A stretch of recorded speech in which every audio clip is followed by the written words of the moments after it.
शुक्रवार के दिन इस व्रत को किया जाता है। शुक्रवार के दिन प्रातःकाल सवेरे उठकर दैनिक कार्यों से निवृत्त होकर स्नान आदि से स्वच्छ होकर स्वस्थ वस्त्र धारण करें। तत्पश्चात एक पाटे पर लाल कपड़ा बिछाएं। माँ संतोषी की एक मूर्ति की स्थापना करें। तत्पश्चात वहां एक लोटा जल भरकर रखें। उस जल के ऊपर गुड़ चने से भरी एक कटोरी रखें। तत्पश्चात इस व्रत की कथा को कहें। घी का एक दीपक जलाएं। दीपक के नीचे कुछ चावल या फिर गेहूं के दाने रखें। माँ को कुमकुम का तिलक करें, स्वयं को तिलक करें तथा उस कलश को तिलक करें, दीपक को तिलक करें। तत्पश्चात हाथ में गुड़ और चना लेकर इस व्रत की कथा को सुने।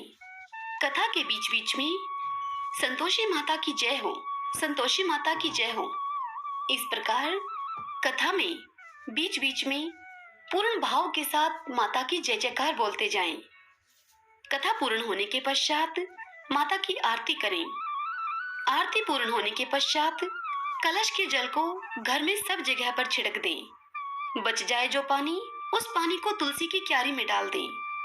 गुड़ और चना जिसे हाथ में लेकर इस कथा को सुना गया है, उस गुड़ और चने को गाय को खिला दें।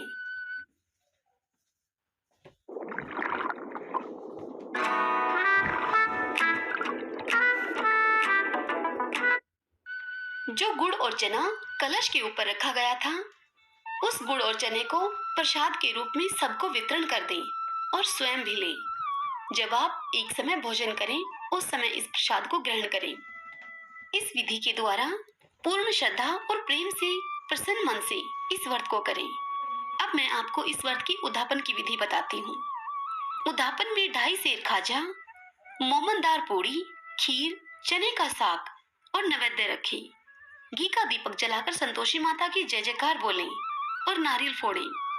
इस दिन घर में कोई भी खटाई न खाए और न स्वयं खटाई खाएं और न किसी को खटाई खाने के लिए दें। इस दिन 8 लड़कों को भोजन कराएं।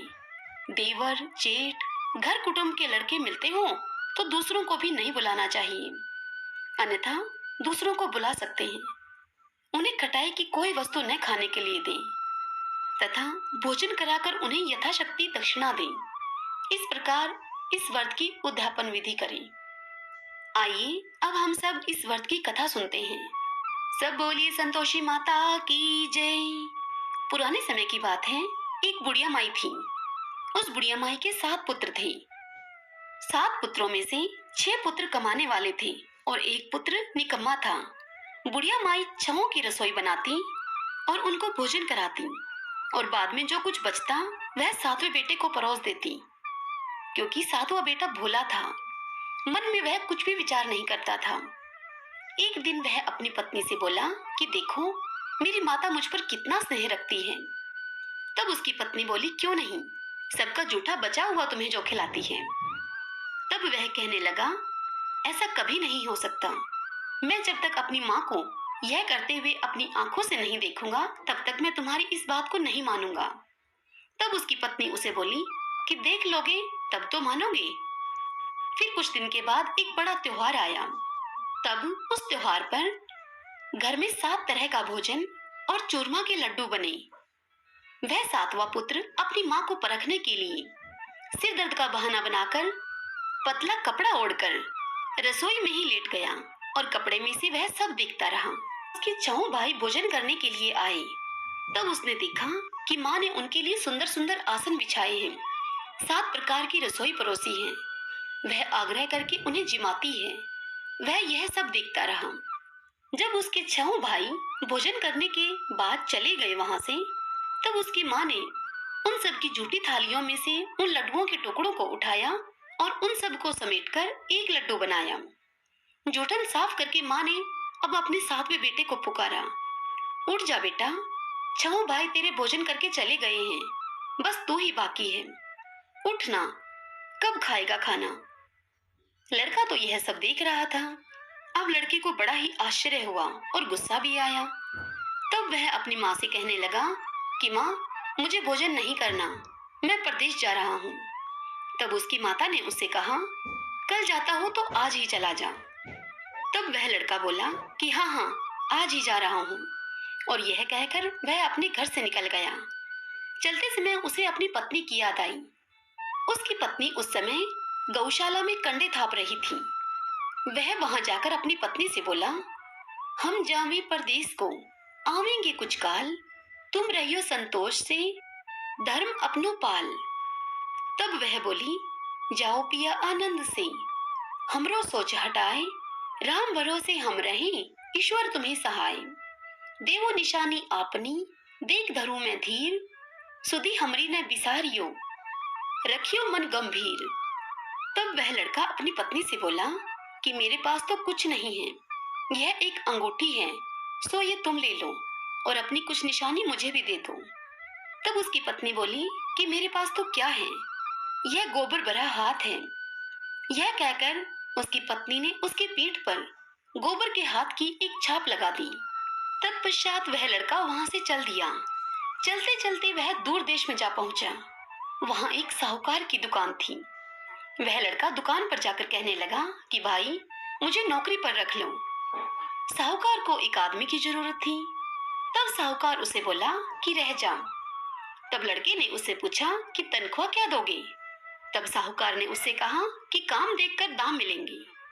साहूकार के यहाँ उसको नौकरी मिल गई। अब वह लड़का सुबह 7 बजे से लेकर रात तक नौकरी करने लगा। कुछ ही दिनों में दुकान का सारा लेन देन का हिसाब किताब, ग्राहकों को माल बेचना, सारा काम वह करने लगा। उस दुकान के साहूकार के 7-8 नौकर थे। अब सभी सोच में पड़ गए कि यह तो बड़ा ही होशियार बन गया है। साहूकार ने भी उसके काम को देखा और 3 महीने में ही उसे आधे मुनाफे का साझेदार अपने साथ बना लिया। और अब समय बीतने के साथ साथ वह लड़का 12 वर्ष में एक नामी सेठ बन गया और साहूकार का सारा कारोबार अब उसके ऊपर छोड़कर साहूकार बाहर चला गया। उधर उस लड़के की बहू पर क्या बीती वह सुनिए। सास ससुर उसे दुख देने लगे, उससे घर का सारा काम करवाते और फिर उसे लकड़ी लेने के लिए जंगल में भेज देते। जब वह लकड़ी लेकर जंगल से घर आती, तब उसके सामने उसकी सास आटे से बची हुई जो भूसी होती है उसकी रोटी बनाकर उसके सामने रख देती और फूटे हुए नारियल के नरेली में पानी रख देती। अब उस बहू के इसी तरह दिन बीतते रहे। एक दिन वह लकड़ी लेने के लिए जा रही थी जंगल में। तब रास्ते में बहुत सी स्त्रियां संतोषी माता का व्रत करती हुई उसे दिखाई दी। वह वहां पर खड़ी होकर उनकी कथा को सुनकर कहने लगी कि बहनों, तुम किस देवता का व्रत करती हो और इसके करने से क्या फल मिलता है? इस व्रत को करने की क्या विधि है? यदि तुम अपने इस व्रत का विधान मुझे भी कहोगी तो मैं तुम्हारा बड़ा एहसान मानूंगी। तब उनमें से एक स्त्री बोली कि सुनो, यह संतोषी माता का व्रत है। इस व्रत को करने से निर्धनता, दरिद्रता का नाश होता है, लक्ष्मी आती है और मन की समस्त चिंताएं दूर होती हैं। घर में सुख आने से मन को प्रसन्नता और शांति मिलती है। यह सुनकर वह बहू वहां से चल दी। रास्ते में लकड़ी के बोझ को उसने बेच दिया और उन पैसों से गुड़ चना लेकर माता के व्रत की तैयारी करके वह आगे चल दी। सामने एक मंदिर था। उस मंदिर को देखकर वह पूछने लगी कि यह मंदिर किसका है? तब लोगों ने उसे बताया कि यह संतोषी माता का मंदिर है। यह सुनकर माता के मंदिर में जाकर माता के चरणों में वह लौटने लगी और उनसे विनती करने लगी कि माँ, मैं निपट मूर्ख हूँ, व्रत के नियम को मैं नहीं जानती, मैं बहुत दुखी हूँ। हे माता, जगत जननी, मेरे दुख को आप दूर करो, मैं तेरी शरण में हूँ। माता को उसकी इस करुण भक्ति को देखकर माँ को उस पर दया आ गई। एक शुक्रवार उस बहू का बीता ही था कि दूसरे शुक्रवार को उसके पति का पत्र आया और तीसरे शुक्रवार को उसका भेजा हुआ पैसा भी पहुंच गया। पैसा आया हुआ देखकर जेठानियां मुंह सिकोड़ने लगी और कहने लगी कि इतने दिनों में इतना पैसा आया है, इसमें क्या बड़ाई है? और जेठानियों के लड़के उसे ताना देने लगे और कहने लगे कि काकी के तो अब पत्र आने लगे हैं, रुपया भी आने लगा है, अब तो काकी की खातिर बढ़ेगी, अब तो काकी बुलाने से भी नहीं बोलेगी। वह बहू बेचारी सरलता से कहती कि भैया, पत्र आए या रुपया आए, हम सबके लिए तो अच्छा ही है। ऐसा कहकर आंखों में आंसू भरकर संतोषी माता के मंदिर में वह आकर मातेश्वरी के चरणों में गिरकर रोने लगी और कहने लगी कि माँ, मैंने तुमसे पैसा नहीं मांगा, मुझे पैसे से क्या काम है, मुझे तो अपने सुहाग से ही काम है, मैं तो अपने स्वामी के दर्शन और सेवा मांगती हूँ।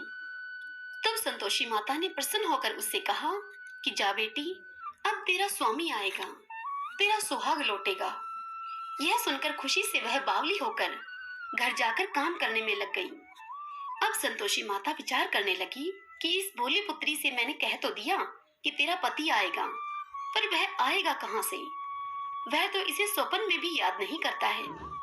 उसे याद दिलाने के लिए मुझे ही जाना पड़ेगा उसके पास। इस तरह संतोषी माता उसके पति के स्वप्न में प्रकट होकर उससे कहने लगी कि साहूकार के बेटे, सोता है या जागता है? तब वह लड़का बोला कि माता, सोता भी नहीं हूँ और जागता भी नहीं हूँ, बीच में हूँ, कहो क्या आज्ञा है मेरे लिए। तब संतोषी माँ उससे कहने लगी कि तेरा घर बार कुछ है या नहीं? तब वह लड़का बोला कि मेरा तो सब कुछ है, माँ बाप हैं, भाई बहन हैं, पत्नी भी है, क्या कमी है मेरे पास?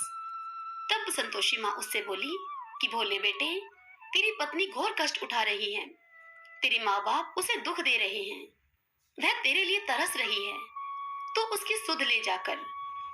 तब वह लड़का बोला कि माता, यह तो मुझे मालूम है, परंतु जाऊं कैसे? परदेश की बात है, लेन देन का कोई हिसाब नहीं, जाने का कोई रास्ता नजर ही नहीं आता, कैसे चला जाऊं? तब संतोषी माँ उससे कहने लगी कि मेरी बात मान, सवेरे नहा धोकर संतोषी माता का नाम ले, घी का दीपक जला, दंडवत करके दुकान पर जाकर बैठना। तेरे ऐसा करने से देखते ही देखते तेरा सब लेन देन चुक जाएगा, तेरा माल बिक जाएगा, शाम होते होते धन का ढेर लग जाएगा तेरे पास। तब वह सवेरे सुबह जल्दी उठा, नहा धोकर संतोषी माता को दंडवत प्रणाम करके घी का दीपक जलाकर वह दुकान पर जाकर बैठ गया। थोड़ी देर में ही वह क्या देखता है कि देने वाले रुपया लाए, लेने वाले हिसाब लेने लगे, कोठे में भरे सामानों के खरीदार नगद दाम में सौदा करने लगे। शाम तक धन का ढेर लग गया। माता का यह चमत्कार देखकर वह लड़का बड़ा खुश होकर मन में माता का नाम लेकर घर ले जाने के वास्ते गहना और कपड़ा खरीदने लगा अब, और वहां के काम से निपटकर वह घर के लिए तुरंत रवाना हुआ। उधर उसकी बहू बेचारी जंगल से लकड़ी लेने जाती है। लौटते वक्त माताजी के मंदिर में वह विश्राम करती है। माता का वह मंदिर उस बहू के रोज रुकने का स्थान था। दूर से धूल उड़ती देखकर वह माता से पूछती है, हे माता, यह धूल कैसे उड़ रही है? तब माँ उससे कहती है कि हे पुत्री, तेरा पति आ रहा है, अब तू ऐसा कर, लकड़ियों के 3 बोझ बना ले, एक नदी के किनारे रख, दूसरे को मेरे मंदिर में और तीसरा अपने सिर पर रख ले। तेरे पति को लकड़ी का गट्ठा देखकर मोह पैदा होगा, वह वहां रुकेगा, खाना खा पीकर वह अपनी माँ से मिलने के लिए जाएगा। तब तू लकड़ी का बोझ उठाकर वहां जाना और घर के आंगन में, घर के बीच में ही उस लकड़ी के गट्ठे को डालकर 3 आवाजें जोर से लगाना, लो सासू जी, लकड़ियों का गट्ठा ले लो और भूसे की रोटी मुझे दो और नारियल के खोपरे में पानी दो, आज मेहमान यह कौन आया है, इस प्रकार कहना। माँ की इस बात को सुनकर वह बहू कहने लगी कि बहुत अच्छा माता। इस प्रकार कहकर प्रसन्न मन से उसने लकड़ियों के 3 गट्ठे बनाए। एक गट्ठा नदी के तट पर रखा, दूसरा गट्ठा माता के मंदिर में रखा। इतने में ही वह मुसाफिर वहां आ पहुंचा। सूखी लकड़ियों को देखकर उसकी इच्छा हुई कि यहीं वह निवास करे और भोजन बना खा पी करके वह अपने गांव आगे बढ़े। इस प्रकार भोजन बनाकर विश्राम लेकर वह अपने गांव को गया। सबसे प्रेम से वह मिला। उसी समय उसकी पत्नी सिर पर लकड़ी का गट्ठा लिए आती है वहां। तत्पश्चात वह बहू लकड़ी के उस भारी बोझ को आंगन में गिराकर जोर से 3 आवाजें लगाती है, लो सासू जी, लकड़ी का गट्ठा लो, भूसे की रोटी दो, नारियल के खोपरे में मुझे पानी दो, आज यह मेहमान कौन आया है? यह सुनकर उसकी सास अपने दिए हुए कष्टों को भुलाने के लिए कहती है कि बहू, ऐसा क्यों कहती है, तेरा पति ही तो आया है, आ बैठ, मीठा भात खा, भोजन कर, कपड़े गहने पहन। इतने में उसकी आवाज को सुनकर उसका पति बाहर आ जाता है और अंगूठी देखकर व्याकुल होकर अपनी माता से पूछता है, माँ यह कौन है? तब उसकी माँ कहती है कि बेटा यह तेरी बहू है, आज 12 वर्ष हो गए। बेटा जब से तू यहाँ से गया है तब से ही यह सारे गांव भर में जानवर की तरह भटकती फिरती है। काम काज घर का कुछ यह करती नहीं है, 4 समय आकर भोजन खा जाती है। और अब ये तुझे देखकर भूसी की रोटी नारियल के खोपरे में मुझसे पानी मांग रही है। यह देखकर लड़का लज्जित हो जाता है और कहता है, ठीक है माँ, मैंने इसे भी देखा है और तुम्हें भी जानता हूँ। अब मुझे दूसरे घर की चाबी दे दो तो मैं उसमें जाकर रहूं। तब उसकी माँ कहती है कि ठीक है बेटा, जैसी तेरी मर्जी। इतना कहकर वह माँ चाबी का गुच्छा लड़के के सामने पटक देती है। बेटे ने चाबी लेकर दूसरे कमरे में जो तीसरी मंजिल के ऊपर था, उस कमरे को खोलकर अपना सभी सामान वहां जमाया। एक दिन में ही वहां राजा के महल जैसा ठाट बाट हो गया। अब क्या था, वे दोनों पति पत्नी सुखपूर्वक वहां पर रहने लगे। जब अगला शुक्रवार आया, बहू ने अपने पति से कहा कि मुझे संतोषी माता का व्रत का उद्यापन करना है। तब उसका पति बोला कि बहुत अच्छा, खुशी से करो। वह तुरंत ही उद्यापन की सब तैयारी करने लगी। अपने जेठ के लड़कों को वह भोजन के लिए कह आई। उन्होंने भी मंजूरी दे दी, परंतु जेठानी अपने बच्चों को सिखाती हैं कि देखो रे, भोजन के समय सब लोग खटाई मांगना उससे जाकर, जिससे कि उसका उद्यापन पूरा ही न हो। जब लड़के जीमने के लिए गए तो खीर उन्होंने पेट भर के खाई, परंतु याद आते ही वह कहने लगे कि काकी हमें कुछ खटाई दो, खीर खाना हमें भाता नहीं है, इसे देखकर हमें अरुचि होती है। तब वह बहू कहने लगी कि खटाई किसी को नहीं दी जाएगी, यह संतोषी माता का प्रसाद है। यह सुनकर वह लड़के उठ खड़े हुए और बोले कि ठीक है, पैसा ही दे दो। भोली बाली बहू कुछ जानती नहीं थी, सो उसने उन लड़कों को पैसे ही दे दिए। लड़के उसी समय उठकर इमली लाकर खाने लगे। यह देखकर बहू पर माताजी ने क्रोध किया। राजा के दूत उसके पति को पकड़कर ले गए। जेठ जेठानी मनमाने खोटे वचन उससे कहने लगे और बोले कि लूट लूट कर धन इकट्ठा करके लाया था, इसीलिए ही तो राजा के दूत उसको पकड़ कर ले गए हैं। अब यह सब पता चल जाएगा जब वह जेल की हवा खाएगा। बहू से जेठ जेठानियों के यह वचन सहन नहीं हुए। वह रोती रोती मंदिर में गई और बोली, हे माता, तुमने यह क्या किया? हंसाकर अब क्यों रुलाने लगी हो मुझे? तब संतोषी माता बोली कि पुत्री, तूने उद्यापन करके मेरा व्रत भंग किया है, इतनी जल्दी सब बातें तूने कैसे भुला दी? तब वह बहू कहने लगी कि माता, भूली तो नहीं हूँ, न कुछ अपराध किया है, मुझे तो लड़कों ने भूल में ही डाल दिया, मैंने भूल से उन्हें पैसे दे दिए, मुझे क्षमा करो माँ। तब माँ बोली, ऐसी भूल भी होती है क्या? तब वह बोली कि मुझे माफ कर दो, मैं फिर तुम्हारा उद्यापन करूंगी। तब माँ बोली, अब भूल मत करना। तब बहू बोली कि अब भूल नहीं होगी। माँ अब बताओ कि वे कैसे आएंगे? तब संतोषी माँ उसे बोली कि जा पुत्री, तेरा पति तुझे रास्ते में ही आता हुआ मिलेगा। यह सुनकर वह बहू अपने घर की ओर चल दी। राह में उसको उसका पति आता हुआ मिला। तब उसने अपने पति से पूछा कि तुम कहाँ गए थे? तब उसका पति कहने लगा कि इतना धन जो कमाया है उसका टैक्स राजा ने मांगा था, वह भरने गया था। तब वह प्रसन्न होकर बोली कि भला हुआ, अब तुम घर को चलो। कुछ दिन बाद फिर शुक्रवार आया। वह अपने पति से कहने लगी कि मुझे माता के व्रत का उद्यापन करना है। तब उसका पति बोला, ठीक है, करो। तत्पश्चात वह बहू जेठ के लड़कों को भोजन के लिए कहने के लिए गई। तब उसकी जेठानियों ने उसे एक दो बातें सुनाई और अपने लड़कों को कह दिया कि इसके घर जाकर तुम फिर से खटाई मांगना। अब लड़के उस बहू के घर गए भोजन के लिए। जैसे ही बहू ने भोजन परोसा, उन लड़कों ने खटाई मांगना शुरू कर दिया।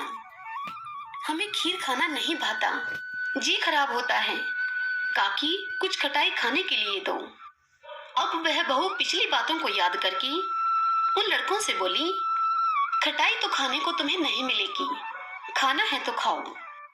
इतना सुनकर वह लड़के उठकर चले गए। तत्पश्चात वह बहू ब्राह्मणों के लड़कों को बुलाकर लाई और उन्हें भोजन कराया। यथाशक्ति उन्हें दक्षिणा की जगह एक एक फल खाने के लिए दिया। इससे संतोषी माँ बड़ी प्रसन्न हुई। माता की कृपा होते ही 9वें मास में उस बहू को चंद्रमा के समान सुंदर पुत्र की प्राप्ति हुई। वह अपने पुत्र को लेकर प्रतिदिन माता जी के मंदिर में जाने लगी। अब एक दिन माँ ने सोचा कि यह रोज आती है, क्यों न आज मैं इसके घर चलूं, इसका आसरा देखूं तो सही। यह सोचकर संतोषी माता ने भयानक रूप बनाया। गुड़ और चने से सना मुख, ऊपर सूंड के समान होठ और उनके ऊपर मक्खियां भिनभिना रही थीं। दहलीज पर पांव रखते ही उसकी सास चिल्लाई, देखो रे, कोई चुड़ैल चली आ रही है। लड़कों, इसे भगाओ, नहीं तो किसी को यह खा जाएगी। लड़के उससे डरने लगे और चिल्ला चिल्लाकर खिड़की दरवाजे सब बंद करने लगे। बहू रोशनदान से यह सब देख रही थी। प्रसन्नता से पागल होकर वह बहू अब चिल्लाने लगी, आज मेरी माता मेरे घर आई है, आज मेरी माता मेरे घर आई है। इस प्रकार कहकर बच्चे को दूध पीने से उसने हटा दिया। इतने में ही सास का क्रोध फूट पड़ा और वह बोली, इसे देख कैसे उतावली हुई भागी जा रही है, बच्चे को भी इसने पटक दिया है। इतने में माँ के प्रताप से जहाँ देखो वहीं लड़के ही लड़के उसे नजर आने लगे। तब बहू बोली, माँ जी, जिनका मैं व्रत करती हूँ यह वही संतोषी माता है। इतना कहते कहते ही उस बहू ने झट से घर के सारे किवाड़ खोल दिए।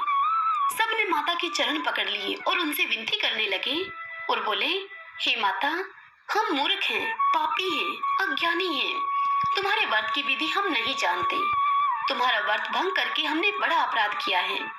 हे संतोषी माता, आप हमारे अपराध को क्षमा करो। हे माता, हम पर प्रसन्न हो। इस प्रकार संतोषी माँ उन पर सब पर प्रसन्न हुई।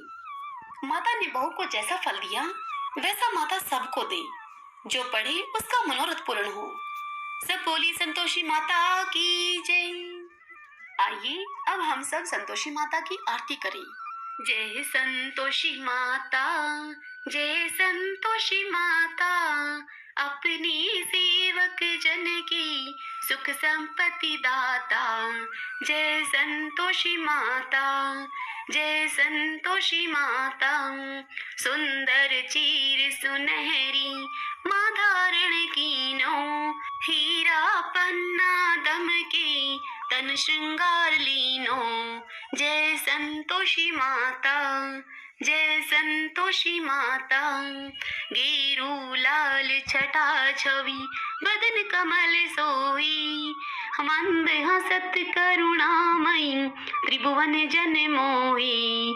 जय संतोषी माता, जय संतोषी माता, स्वर्ण सिंहासन बैठी चवर डुरी प्यारी, धूप दीप मधुमेवा भोज धरी न्यारी।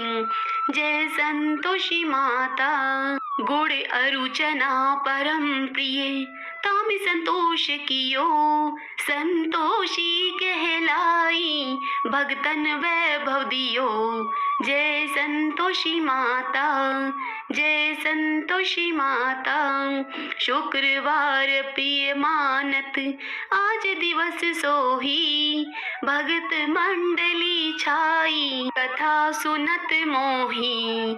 जय संतोषी माता, जय संतोषी माता, मंदिर जगमग ज्योति मंगल ध्वनि छाई, विनय करी हम सेवक चरणन सिर नाई। जय संतोषी माता, जय संतोषी माता, भक्ति भावमय पूजा अंगीकृत कीजिए, जो मन बसे हमारे इच्छित फल दीजिए। जय संतोषी माता, जय संतोषी माता, दुखी दारिद्री रोगी संकट मुक्त किए, बहु धन धान्य भरे घर सुख सौभाग्य दिए। जय संतोषी माता, जय संतोषी माता, ध्यान धरी जो तेरा वांछित फल पायो। पूजा कथा श्रवण कर घर आनंद आयो। जय संतोषी माता, जय संतोषी माता। चरण गहे की लज्जा राखियो जगदम्बे। संकट तू ही निवारी दयामयी अम्बे। जय संतोषी माता, जय संतोषी माता। संतोषी माँ की आरती जो कोई जन गावे।